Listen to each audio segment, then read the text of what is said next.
Oi, meu nome é Silas, eu sou proprietário da página Todo Dia Indignação Diferente e eu tô gravando esse vídeo pra contar. Eu não sei nem se alguém vai assistir isso, mas eu quero contar como eu me descobri um antissocialista, como eu descobri o que era socialismo. Quando eu era pequeno, eu me mudei para São Paulo com 1 ano. Então, a gente chegou, eu e meu pai e minha mãe, a gente chegou a morar num cubículo, tamanho do meu quarto, com um banheiro. E nisso tinha tudo que a gente tinha estava dentro daquele cubículo. Uma cama, um armário, uma geladeira, um fogão, tudo. Então, depois de um tempo, o Lula ganhou. E ainda era o governo FHC naquela época, mas o Lula ganhou. E eu lembro que as pessoas comemoravam, meus pais, a minha família, porque tinha agora um governo, um presidente nordestino, e olhar pelo nosso povo que sofria tanto. Depois de um tempo, eu voltei para Pernambuco e comecei a estudar na escola Vigário João Inácio. Lá a gente abria aqueles livros de história, geografia, e tinha aquela foto do Lula emblemática com a faixa presidencial na sua posse e tal e tudo mais. E ele era retratado como um herói, e aquilo realmente era o que era passado para mim. E quando todos os jornais noticiaram aquele, todo mundo acho que vai lembrar disso, quando o Obama falou, esse é o cara com Lula. Pô, fiquei super feliz, um americano vindo aqui, falando, porra, Lula é o cara.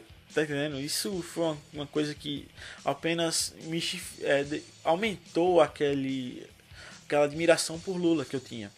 Eu entrei no ensino médio, passei primeiro, segundo, terceiro ano e as coisas já não iam bem para o governo Dilma, que foi reeleita, mas eu ainda acreditava que aquele governo era bom, que o governo do PT era bom. E o que foi que aconteceu? Quando foi no ensino médio, no terceiro ano, eu não era um aluno bom. Eu era um cara muito chato, muito bagunceiro, e eu me arrependo muito disso, porque eu poderia ter aproveitado muito. Tive ótimos professores. Eu comecei a perceber no terceiro ano que alguns amigos meus não sabiam ler, não sabiam escrever direito, nem fazer uma conta simples de mais, menos, dividir, não sabiam. E eu comecei a me questionar, porque eu sempre fui assim, sempre tive um espírito de questionar as coisas assim. E eu comecei peguei o meu computador, era um computador bem velho, era um computador ruim que minha mãe tinha pagado, tinha se esforçado muito para pagar, e eu peguei, sentei minha bunda no computador e virei à noite. Eu lembro que eu virei à noite assistindo e lendo alguns artigos sobre socialismo, sobre o governo PT. E eu descobri que a gente era uma das piores educações do mundo. Descobri que o governo do PT ele investia muito mais em educação a nível superior do que em educação básica. Então as pessoas que estavam se formando no nível básico, no nível médio e passando para o nível superior, elas não tinham a qualificação para estar no nível superior. Então a gente estava formando maus profissionais. Então, o que foi que eu entendi? Eu entendi que as coisas não eram bem do jeito que eu achava. Então eu pesquisei sobre segurança, pesquisei sobre saúde, e eu descobri que milhões de pessoas morriam todos os anos nos leitos dos hospitais. E descobri também que a gente pagava um dos maiores impostos do mundo. E eu não entendia como aquele governo que eu adorava, que eu gostava, que minha família gostava, que as pessoas ao meu redor gostavam, recebia tanto imposto e não conseguia nos dar segurança, não conseguia nos dar saúde, não conseguia nos dar educação. E foi aí que eu deixei de ser petista, deixei de ser socialista e me tornei um jovem questionador. Aí, a partir desse momento, eu comecei a mudar. Eu descobri que a principal falácia de esquerda petista é que a direita nela sempre vai prevalecer o rico. Só que aí eu vi um artigo que me deixou chocado. Quando eu descobri que a migalha que a gente recebe, que as pessoas recebem de Bolsa Família, não é nada comparado com o que o governo PT deu aos banqueiros durante o governo Lula e parte do governo Dilma. Porque se você não sabe, os banqueiros lucraram mais com o governo petista do que com qualquer outro na história do Brasil. Isso ninguém te fala. E isso eu descobri. Então começou a cair a ficha. Em 2014, quando começou a Lava Jato, começou a estourar tudo aquilo, eu comecei a ver a podridão que existia. A questão das escolas de educação, quando as pessoas falam Lula criou não sei quantas universidades, criou não sei quantas escolas, só que não adianta você fazer uma universidade, superfaturar, porque aquilo é tudo obra superfaturada, que os caras dizem que odeiam os ricos, mas superfaturam aquilo em favorecimento aos donos daquelas empresas, Odebrecht, OAS. Eu comecei a descobrir que não existe como você construir. Você pode construir 1.000, 2.000 universidades, 2.000 escolas, se você não dá o suporte para o professor e para o aluno, se você não forma bons profissionais, se você não forma bons cidadãos. E foi isso que o PT fez. Ele começou a cagar, ele não tava nem aí, ele queria só números. É isso, o PT só queria números. E é com base nisso que as pessoas até hoje defendem o PT. Então em 2014 eu fui contra a Dilma, mas eu era muito mais contra. Eu ainda era aquele cara ligado às questões sociais, a minorias. E depois depois da eleição eu comecei a ler sobre liberalismo. E aí eu entendi que o governo socialista ele não é corrupto apenas por ser corrupto. Ele é corrupto para instalar um sistema que nunca deu certo. Um sistema que matou e mata milhões de pessoas no mundo. Quando você fala sobre a África e vê aquela miséria e você logo liga ela ao capitalismo, você não sabe que a maioria daqueles países são governados por ditadores socialistas. Que a Coreia do Norte é um país socialista que priva a sua população do direito de liberdade, que mata a sociedade de fome.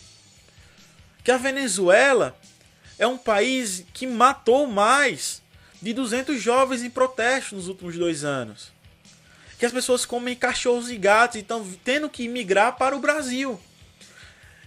E quando eu descobri tudo isso, eu descobri que o PT apoiava isso.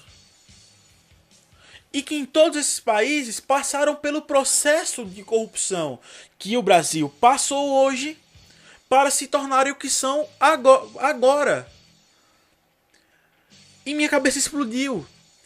Eu comecei a ver que países capitalistas, países que tinham liberdade econômica e social, que esses países tinham o melhor IDH, melhor educação, porque eles não estavam ligados a um Estado enorme, eles não estavam ligados a um poder corruptivo enorme.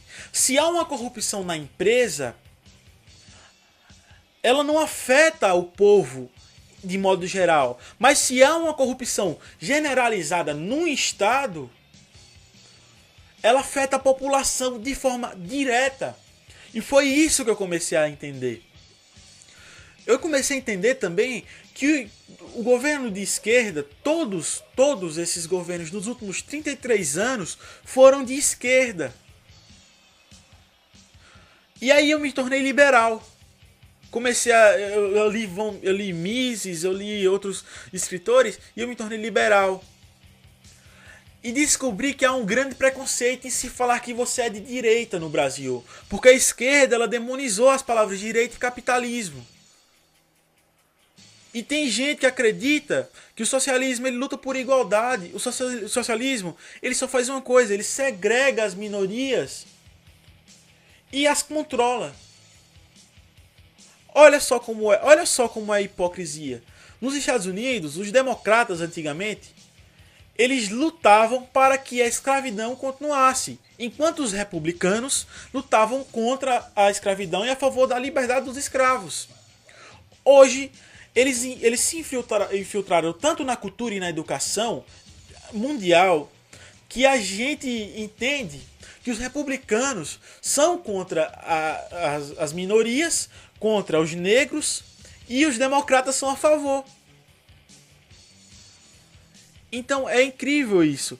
Por exemplo, eu acreditava que Hitler e que toda a esquerda, e que Hitler e que todo o nazismo, perdão, era de direita, num regime, o fascismo também. Aí eu descobri que fascismo significa conjunto de paus amarrados, juntos, fixos, centralizados. No caso, uma metáfora para um Estado enorme, centralizado e um poder. O pai de Mussolini, ele era socialista. Então isso influenciou muito no fascismo. E o que eu comecei a entender também, pô? Eu comecei a entender muita coisa. Então por isso que eu tô falando que eu comecei a entender muita coisa. Porque foi esclarecendo minha mente que o socialismo, o fascismo e o nazismo, eles são regimes totalitários, com um Estado enorme, que colocam todo o empresariado de joelhos, com um ícone salvador da pátria, onde em todas as ruas tem fotos, cartazes, saudando esse ícone, com uma esperança de um sistema utópico. Então, socialismo, fascismo e nazismo são a mesma coisa. Porque naquela época, se você pegar jornais, se você pegar a imprensa daquela época, todo mundo sabia que o nazismo era um regime revolucionário socialista. E eu aprendi na escola que não era. E hoje no Brasil, agora Lula tá preso e tem um monte de gente defendendo ele. Só que o problema é que todos os partidos no Brasil roubaram. Mas apenas o PT tentou roubar para instalar no país um sistema bolivariano, um sistema socialista que tá matando gente pra caralho na Venezuela, que tá perseguindo opositores políticos, que tá segregando pessoas, que acabou com a Venezuela. Um papel higiênico lá, um rolo de papel higiênico é R$140, 170, eu não lembro, mas é mais de 100. Então eu luto contra isso. E eu gostaria que todos os meus amigos lutassem, porque eu tenho amigos que foram pra faculdade e pararam de falar comigo. Porque eu me tornei liberal, me chamam de fascistas, mas não sabem o que é fascista. Só absorvem aquilo. Leiam um livrozinho e já começam a concordar com a revolução, com essa porra toda, essa merda. Tá entendendo? Então, essas pessoas começaram a ficar com raiva de mim, achando que eu dou minha opinião pra aparecer. Eu nunca fiz isso. Eu não dou minha opinião para aparecer. Eu tenho a vontade de mudar meu país. Eu não quero que as pessoas continuem morrendo. Eu não quero que um sistema que fracassou em todos os aspectos, todas as vezes que foi implantado, se instale no meu país. É só isso. O vídeo já está um pouco longo, mas eu vou postar ele do mesmo jeito. E é necessário que se entenda, quando um socialista vem falar para você que eles nunca tiveram oportunidade de instalar um sistema socialista, porque o capitalismo nunca deixou, porque os Estados Unidos nunca deixou, se lembre da União Soviética. O tanto de país que compunha a União Soviética, o poder que a União Soviética teve. E mesmo assim fracassou, porque um dia o dinheiro dos outros acaba no socialismo. É simples assim. Eu deixei de ser socialista, eu tô na luta, eu tento fazer minha parte. Então, gente, vamos abrir os olhos. Vamos abrir os olhos, tá? Peguem, estudem, vejam quais países são socialistas e quais são capitalistas. Quais são aqueles que impedem a população de ter liberdades e quais são aqueles que deixam as pessoas terem liberdades econômicas e sociais. E veja qual o Brasil que vocês querem, ok? Eu fico por aqui, curta a página, eu vou ficar muito feliz se você curtir, compartilhar e me ajudar. Vamos mudar o Brasil, beleza? Tamo junto, tchau.